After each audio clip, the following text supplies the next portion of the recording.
News 25 is brought to you by Golden Casino Group, where you'll always find great fun, good food, and fantastic entertainment, all at Gold Town, Lakeside, and the Pahrump Nugget.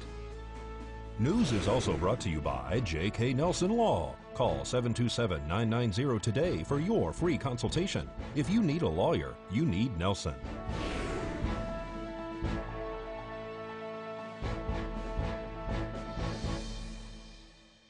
Tonight, Mercy Air lands on the roadway to transport an accident victim. And police need your help for information about 2 wanted individuals. News 25 starts now. You're watching KPVM News 25 with Deanna O'Donnell. News 25. Local coverage you can count on. One person is injured in a motorcycle crash. It's Friday, January 18th. I'm Deanna O'Donnell. A teen motorcycle rider was airlifted to a Las Vegas hospital this morning following a crash on the roadway. Mercy Air landed on scene this morning for a motorcycle accident on Simpkins, just west of Barney Street. According to other riders on scene, the 17-year-old hit the back of another motorcycle and lost control. The witnesses said that the male landed on his head and possibly had several broken bones. Pahrump Valley Fire and Rescue responded to the scene. The investigation is being conducted by the Nye County Sheriff's Office. The Nye County Sheriff's Office is asking for any information you may have about 2 females that are wanted for questioning concerning area burglaries and grand larceny. The Nye County Sheriff's Office is seeking your help in identifying 2 individuals suspected of burglary and grand larceny inside of the Pahrump area. If you have any information regarding the suspects, please call the Nye County Sheriff's Office at 775-751-7000. You can remain anonymous. And a man who is reportedly in an accident resulting in an injury to a baby led Good Samaritans who witnessed the collision on a chase before he was apprehended and taken into custody by police. The passerbys are credited with containing the individual until deputies arrived. News 25 told you about the story a couple weeks ago. The Nye County Sheriff's Office has now just released the video of the actual incident. Jason Beck has been arrested for assault with a deadly weapon, child abuse resulting in substantial bodily harm, 2 counts of carrying a concealed weapon, and hit and run involving injuries. On January 2nd, Nye County Sheriff's Office deputies responded to a report of a hit-and-run accident. According to police, multiple witnesses reported that the suspect, later identified as 20-year-old Pahrump resident Jason Beck, crashed through a block wall on Calvada and Dandelion Street. The suspect fled the scene inside of the vehicle, and there were reports that a baby was allegedly crying inside of the vehicle. That is when several passerbys jumped into action following the suspect after notifying the authorities.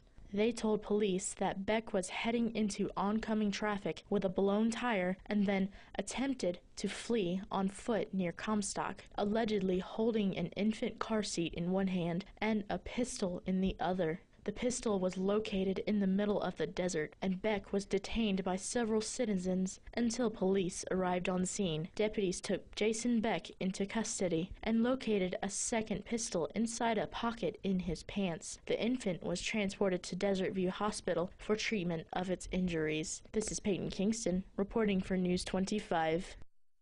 And small business, the subject of today's Business First Brief with Angela Miles. Topping our news, small businesses are the backbone of the economy. Entrepreneurs continue to create 2 out of every 3 jobs in America. 2019 started with small business optimism at a record high, and 83% of small company owners predicting an increase in business sales compared to last year. However, many small business owners admit the government shutdown, trade war, wild swings in the stock market, and the limited number of available workers are all creeping into that optimism. Cybersecurity concerns are on the minds of small business owners, big and small. According to GetApp, the risk to smaller companies is increasing. On average, small businesses lost nearly $80,000 from hack attacks. GetApp recommends a multi-tiered strategy of protection, including antivirus and firewall software, spam filter, data backup, and password management. Thanks so much, Angela. More news after this break. You're watching KPVM News 25. Local coverage you can count on. Welcome back. Well, the Social Security Administration and law enforcement is warning about a new phone scam. We caught up with a targeted senior resident and Undersheriff Michael Eisenloffel with the Nye County Sheriff's Office. The Sheriff's Office is continually receiving complaints about various scams and frauds. Recently, however, there appears to have been a certain surge of scams that involves individuals purporting to be with the Social Security Administration in an effort to intimidate elderly citizens in our community and hopefully defraud them is their objective. Why do they target senior citizens? Well, obviously, senior citizens are a very, very vulnerable segment of our society. They're very hardworking and honest citizens, and they're easily targeted for those reasons. Phone calls are very prevalent. In fact, I've received several myself in the last few months. Basically, someone calls pretending to be with the Social Security Administration and pressuring citizens into providing either personal information or some sort of a payment. The scam usually involves a threat that basically indicates that citizens' Social Security accounts have been compromised, or that they have done something inappropriate with their accounts or their benefits. Yeah. And the scam artists are usually threatening either legal action or an arrest in order to scam people out of money or personal information. The Social Security Administration would notify you by written document. They would certainly never call you. I've checked that myself. I spoke with the Inspector General's office. They will not call. They will certainly not threaten anyone by phone. And obviously, if your account has been compromised, then you're the victim of a crime and not to be threatened in any way, shape, or form. One elderly citizen brought in or mailed in a letter, an entire mailing, in fact, that she received from an organization purporting to be a lobbying firm on behalf of senior citizens in an attempt to, or an alleged attempt to help or recruit their help in saving Social Security. Yeah. It's a lengthy letter, a lot of documentation. It comes with several forms, a referendum for a ballot, and basically the scam involves individuals or elderly citizens to either send in money or send in their credit card information. Ignore, do not give out any information. It's a horrible way to lose your identity, I would say. And they're pretty convincing, aren't they? Yeah, they are. Mm-hmm. They are. But Social Security will never call you. It'll be in writing if there really is an issue. One of the biggest flags is pressure. If you receive a phone call or a letter in the mail and it appears that they are pressuring you, that is a red flag. If they're asking for your credit card information, if they're asking for a payment, that is also a red flag. The Social Security Administration, like all government agencies, they have phone numbers, they have websites that you can visit, and I would encourage anyone to do so that you can confirm that you have, in fact, either received or not received a legitimate communication from those government agencies. And if you cannot confirm it, more than likely it's a scam. The reason of this call is to inform you that your Social Security number has been temporarily suspended due to a criminal activity. So please give us a call back on our direct line number 732-508-3277. I repeat, it's 732-508-3277. You receive such a phone call and it appears to be a scam, don't engage with those individuals. Don't talk to them. Certainly do not give them any information. Simply hang up, and if it helps, if you're in doubt, call the Sheriff's Office and let our detectives know so we can follow up on it. I like that we gave his number just in case you guys want to call him back. Well, are you interested in becoming an emergency medical technician? If you're a resident in Amargosa, Beatty, Goldfield, Tonopah, Round Mountain, and Gabbs, you can attend classes starting soon in Beatty and Tonopah. For more information, you can call Allison at 702-370-9353. That's 702-370-9353, or Dawn at 775-482-4424. 775-482-4424. Well, innovative idea using sports to motivate is providing a success at a chain of charter schools around the country. With star power of the famous rapper Pitbull behind the schools, Slam Academy is making a big difference in children's lives. I want you to own that. I want you to understand how powerful this is going to be, not only in the United States of America, but also all around the world. It's got to be. Mr. Worldwide is involved. Lots of people know Pitbull as a big-name rap star, but most people might not know that he's a hero to thousands of school kids as well. He's the man behind creating Slam Academy. We are uniquely different from other schools by incorporating a sports integrated curriculum. Daniel Triana is the principal at Slam, Nevada. It was the second Slam school to open in the country. In all, there are 10 now. 1, 2, 3, Slam! At Slam, Nevada, most of the kids are considered high-risk students, but they buy into learning here because they're interested in their lessons and because the school is so high energy. Teachers are able to create learning situations that have been Slamified. When we make a Slamified lesson, it's basically we infuse sports into math, English, and our French class. We did it on a bicycle tour and a bicycle competition that happens in France year-round called the Tour de France. I love it when we do that because now it feels like the teachers are keeping our interests in mind. We have small classrooms, which allows us to communicate and get closer bonds with our teachers and our fellow classmates. It's a formula that's certainly working for these youngsters who love going to a fun school that also has star power from their friend Pitbull. His passion for Slam is very, very authentic and genuine. I was just in the gym with a couple of kids, one of them which is like a little firecracker. His name was Domo. What's up, little man? I come to find out that he's actually calling Mr. Triana once in a while, asking how I'm doing, how Slam doing. You could say Dominic and the rest of the students here have been successfully Slamified. Slam on me, slam on 3. 1, 2, 3, slam! For Ed Newsfeed, I'm Kim Martinez. Well, our local 4-H kids made a big splash last night. We'll tell you about that right after this break. News 25 is brought to you by Bill and Robin Law, injury attorneys. Injured, need money? Get Bill and Robin, your local Pahrump injury attorneys. News 25 is also brought to you by Shannon Keller and her friendly team at Platinum Home Mortgage. Call 775-209-4498 for all your home financing needs.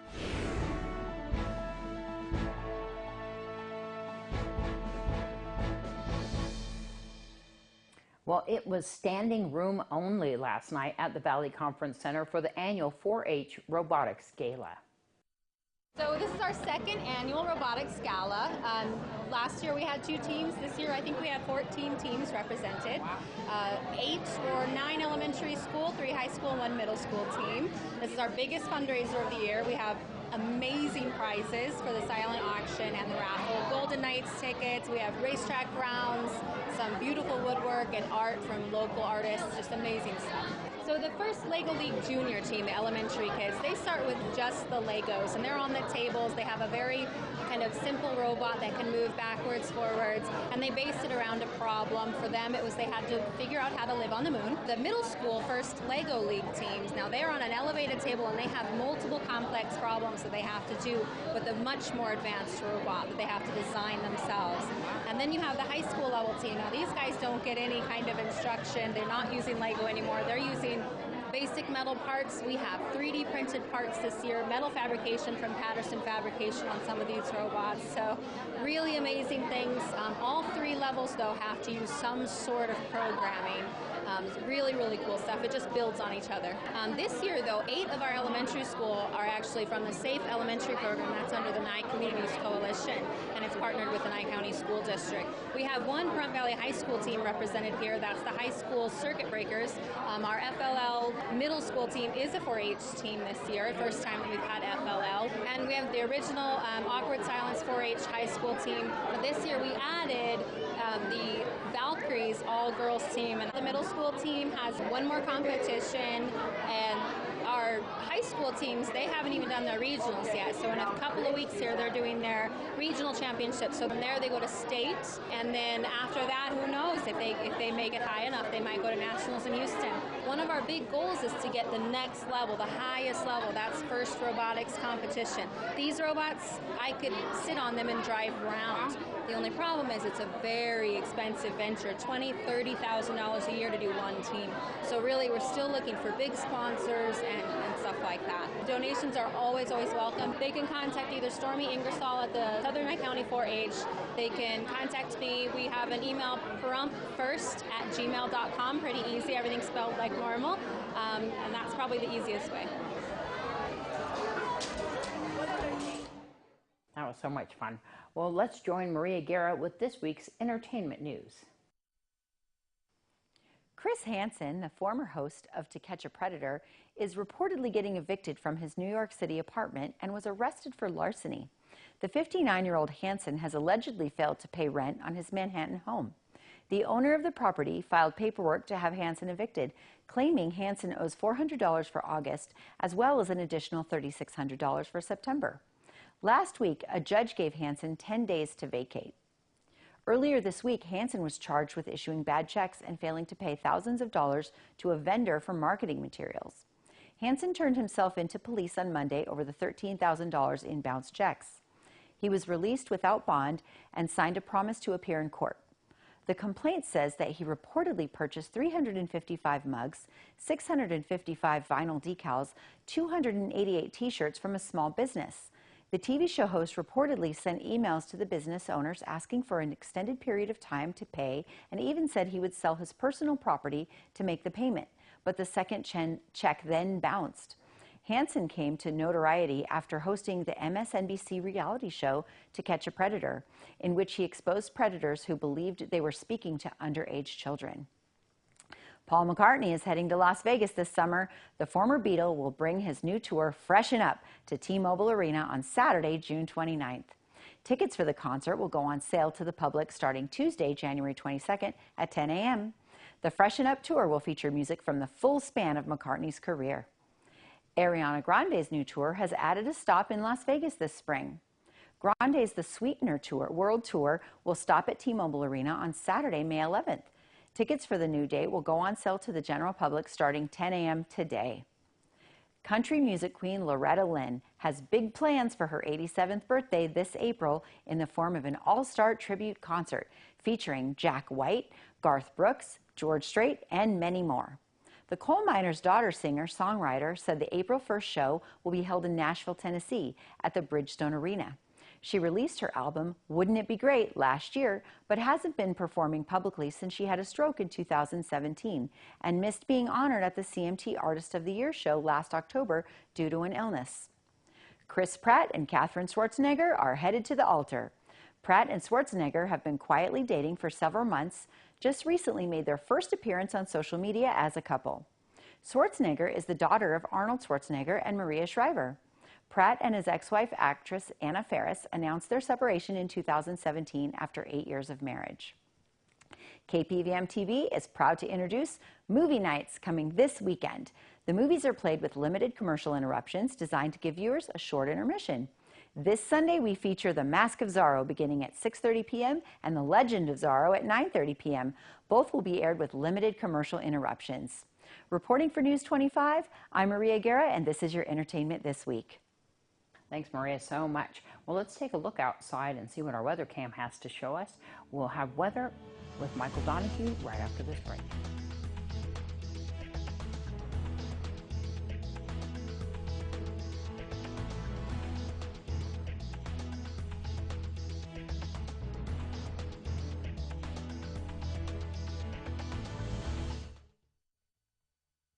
KPVM News 25.